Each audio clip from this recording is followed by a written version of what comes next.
আমি জোহরের সুন্নত নামাজ 4 রাকাত নিয়ত করেছি, ইতোমধ্যে জোহরের ফরজ নামাজ শুরু হয়ে গিয়েছে। এমত অবস্থায় আমি 2 রাকাত নামাজ পড়ে সালাম ফিরিয়ে জামাতের অংশ নিয়েছি।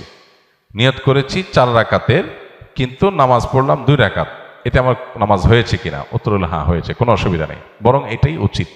ইদা উকিমাতুস সালাহ ফালা সালাতা ইল্লাল মাকতুবা, নবীজি সাল্লাল্লাহু আলাইহি ওয়াসাল্লাম বলেছেন, ফরজ নামাজের একামত যখন শুরু হবে তখন আর ফরজ ছাড়া আর কোনো নামাজ চলবে না।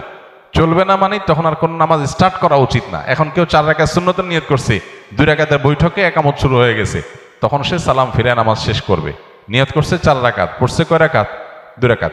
প্রতি 2 রাকাত ফরজ নামাজের বাইরে সব নামাজগুলোতে প্রতি 2 রাকাতের পর একটা কি আসে? স্টেশন আছে, চাইলে সেখানে ক্লোজ করা যাবে। এর কারণে কোনো গুনাহ হবে না, সেজদা সাহু দিতে হবে না। তবে 4 রাকাত সুন্নত তো আর আদায় হলো না, এটা আপনি ফরজের পরে 2 রাকাত সুন্নতের পরে সুযোগ থাকলে ওই 4 রাকাত সুন্নত আলাদা করে আপনার আদায় করা উচিত, সেটা ভিন্ন বিষয়, কিন্তু আপনার নামাজ হয়ে যাবে, 2 রাকাতের সওয়াব আপনি পাবেন, যেটা হয়ে গেল। আমার বিয়ের পূর্বে আমি আমার বাবা মাকে স্পষ্টভাবে নিষেধ করেছি তারা যেন কোনো প্রকার যৌতুক গ্রহণ না করে। বিয়ের সময় আমার শ্বশুর বাড়ি থেকে কিছু আসবাবপত্র দেওয়া হয়, যা সম্পর্কে আমি জানতে চাইলে আমাকে আমার বাবা মা জানায় আমার শ্বশুর তার একমাত্র মেয়েকে উপহার দিয়েছে। পরবর্তীতে পারিবারিক একটি কলহের মাধ্যমে জানতে পারি বিয়ের সময় আমার পরিবারের লোকজন আমার শ্বশুরবাড়ি থেকে যৌতুক চেয়েছে এবং তারই প্রেক্ষিতে এগুলো তারা দিয়েছে। এখন আমার করণীয় কি? এখন আপনার করণীয় হলো শ্বশুরবাড়িতে এগুলো ফেরত দিয়ে আসা। সোজা কথা, শ্বশুরবাড়ি থেকে যদি যৌতুক চলে আসে তাহলে সেটা কি করতে হবে? ফেরত দিয়ে দিতে হবে। ফেরত দিয়ে আপনি দায়মুক্ত হওয়ার চেষ্টা করবেন। এক্ষেত্রে পরিবারের সাথে সংগ্রাম করতে হবে, বেয়াদবি করার দরকার নাই, সংগ্রাম করতে হবে। নিজের আদর্শকে কোন অবস্থাতে জলাঞ্জলি দেওয়া যাবে না, সেটা প্রয়োজনে আপনি বিভিন্নভাবে করবেন। আর যদি মনে করেন যে এখন জিনিসপত্র ফেরত দেওয়া কঠিন হবে, তাহলে এটার যে মূল্য সেটা বিভিন্নভাবে আপনি একসাথে না পারলে কিস্তিতে দিয়ে হলেও পরিশোধ করে দিবেন, তারপর শ্বশুরের এগুলো ফেরত দিতে হবে। এগুলো জায়েজ নাই। এই যে কোরবানি আসছে, এখন বহুত ফকির ফাকড়া দেখবেন, নতুন নতুন ফকির ফাকড়া কিছু গজাবে। কিছু তো ফকির ভিক্ষুক তো আমাদের দেশে আগে থেকেই আছে, আর ঈদের সময়, কোরবানিদের সময় কিছু নতুন ফকির গজায়। এরা মানুষের কাছ থেকে ভিক্ষা চায় না, এরা শ্বশুরবাড়ি থেকে কোরবানির ছাগল চায়, গরু চায়, গরুর রণ চায়, কল্লা চায়। এগুলো এক প্রকারের ভিক্ষুক। তো আল্লাহ তাআলা এই ভিক্ষুকদের অভাব দূর করে দেখ, তাদের মানসিকতা আল্লাহ সংশোধন করে দেখ। আমার বিয়ের সময় আমার স্ত্রীর বয়স কম হয়, ইসলামিকভাবে কালিমা পড়ে আমাদের বিয়ে হয়, কিন্তু বাংলাদেশে প্রচলিত আইন অনুযায়ী বিয়ের কার্যক্রম করা হয়নি। আমার বিয়ের সময় আমার পরিবারের মুরব্বীগণ আমাদের দেনমোহর ধার্য করে 5 লক্ষ টাকা।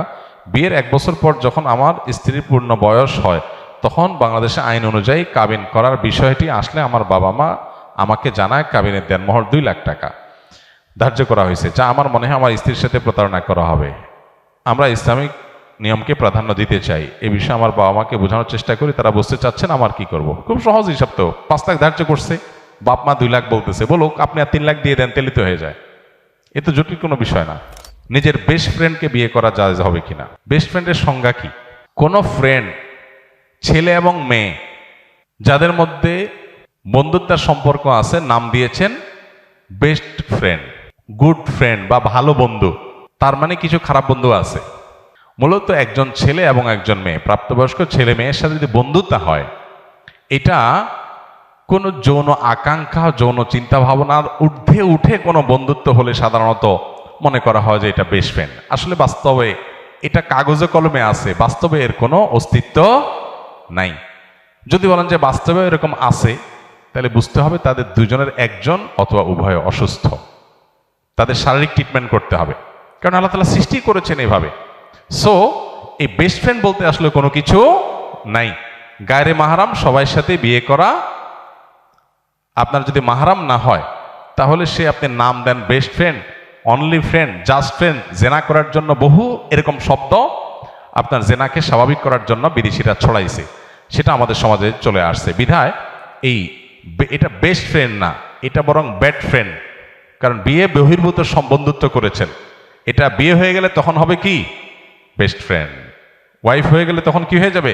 বেস্ট ফ্রেন্ড হয়ে যাবে ইনশাআল্লাহ। রাসূল সাল্লাল্লাহু আলাইহি ওয়াসাল্লাম কি মাটির তৈরি নাকি নুড়ির তৈরি? এটা তো পুরান ঝগড়ার আইটেম। এই ঝগড়া এখনো আছে দেশে। রাসূল আকরাম সাল্লাল্লাহু আলাইহি ওয়াসাল্লাম মানুষ ছিলেন, এ ব্যাপারে কোনো সন্দেহ করার সুযোগ নাই। কোরআনে বারবার করে তাকে মানুষের বেলা আখ্যায়িত করেছেন, কুল ইন্নামা আনা বাশারুন, হে রাসূল আপনি বলে দিন যে আমি তোমাদের মতো মানুষ। মতো মানুষ বলতে মর্যাদার দিক থেকে আমাদের মতো না, সৃষ্টিগতভাবে আমরা যেরকম মানুষ, তিনিও মানুষ। আর মানুষকে আল্লাহ তাআলা কি দিয়ে তৈরি করেছেন? মাটি দিয়ে তৈরি করেছেন।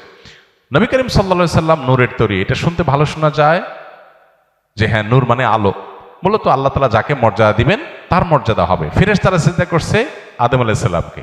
আদম আলাইহিস সালাম মাটির তৈরি, আর ফেরেশতারা নূরের তৈরি। তাহলে মর্যাদা কি মাটি আলা পাইছে না নূর আলা পাইছে? তাহলে মাটি এবং নূর কারোরই মর্যাদা নাই, মর্যাদা যা আল্লাহ যাকে দিবেন তার। সো নবী করিম সাল্লাল্লাহু আলাইহি সাল্লাম তিনি নূরের তৈরি বললে তার মর্যাদা বাড়বে এমন কোনো কথা নাই। কোরআন হাদিসে কোথাও এটা এরকম সাব্যস্ত হয়নি। হ্যাঁ, বিভিন্ন হাদিসে আসছে তাকে নূর আখ্যায়িত করা হয়েছে। কোরআন আল্লাহ বলেছেন তোমাদের জন্য আল্লাহর পক্ষ থেকে নূর আসছে। এখানে নূর বলতে আলো। নবী সাল্লাল্লাহু আলাইহি সাল্লাম তার কাজ হলো আলো বিতরণ করা, হেদায়েত বিতরণ করা। তার কাজটাকে আলো বলা হচ্ছে, বাকি তার বডিটাই আলো তৈরি, এরকম কোনো বিষয় কোরআন বা হাদিস দ্বারা আলোকে সাব্যস্ত নয়।